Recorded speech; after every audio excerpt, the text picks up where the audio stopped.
itu adalah salah satu penggabungan teks, gambar, audio atau video yang bertujuan untuk menyampaikan informasi kepada khalayak tertentu.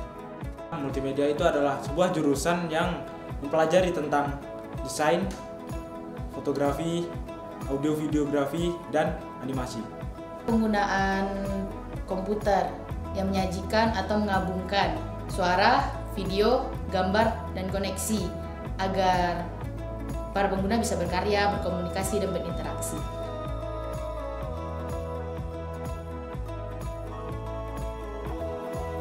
Desain grafis, yang kedua fotografi, dan yang ketiga videografi.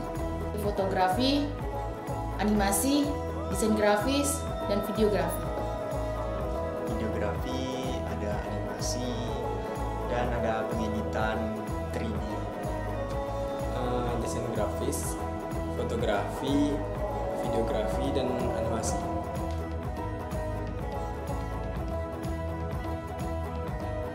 Di bagian printer aja, soalnya di bagian ketika kita ingin menyetak, printernya itu kadang ada terkendala gitu. Kurangnya kesiapan data-data sehingga banyaknya terjadi revisi oleh penguji. Mungkin pada saat pelaksanaan ini, pelaksanaan dalam tahap ngeprint atau pengukuran itu. Cuman itu sih menurut saya.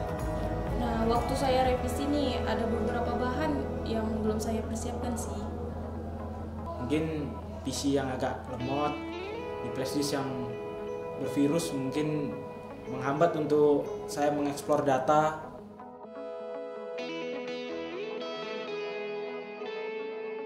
Harus, karena anak multimedia itu menggunakan software-software yang mengharuskan PC-nya itu memiliki spek menengah ke atas. Tapi kalau tidak bisa, pakai laptop biasa aja bisa. Tidak diwajibkan untuk memiliki PC yang bagus, karena dengan laptop biasa saja dia juga sudah bisa mempelajari atau menggunakan software-software yang digunakan di dalam multimedia. Contoh Photoshop, CorelDRAW, Filmora, dan lain-lain. Itu saya sudah cukup untuk di laptop biasa.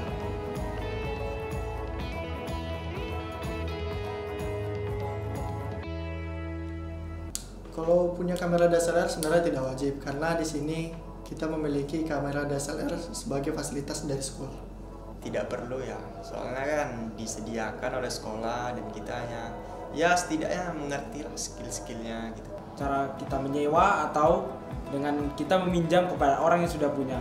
Kita juga bisa belajar dari HP ya, dari terkecilnya dulu. Juga tidak perlu ya, karena sekarang zaman sudah modern. Jadi kalau untuk belajar pakai kamera HP juga bisa. Cuman kalau untuk hasil yang lebih maksimal harus pakai kamera DSLR.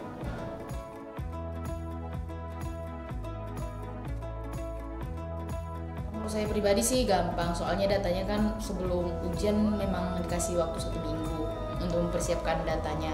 Jadi ketika melaksanakan ujian kompetensi kejuruan, ya begitu saja, mudah. Bisa dibilang gampang ya.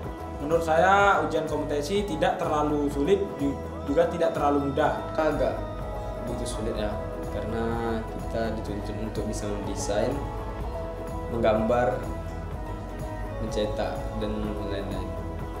Nah, menurut saya pribadi sih lumayan susah karena mungkin saya mengambil paket 3, pengolahan audio video itu banyak melalui proses tahapan dan pengeditan yang cukup panjang.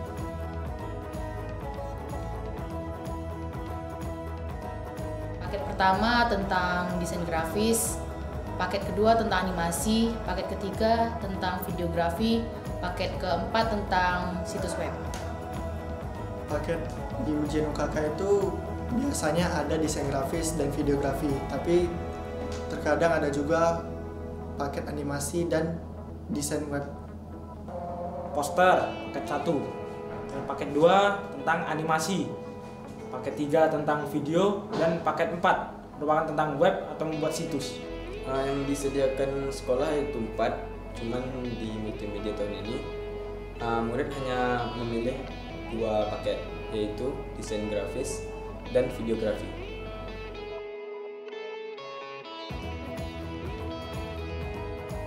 Agar agar siswa muda untuk UKK-nya harus mempersiapkan data-data sebelum ujian kompetensi. Siswa harus sering mengulang-ulang apa yang dipelajari ketika di terobosan, karena itulah yang akan dipelajari ketika ujian kompetensi.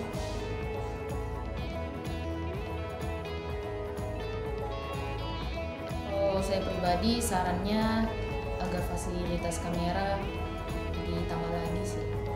Ya saya harapkan ya lebih dikembangkan lagi printernya agar hasil warnanya itu lebih bagus, menarik. Software yang dibutuhkan sekarang ini harus kita perbarui atau update. Misalnya di Filmora 7 kita update ke Filmora 11 gitu.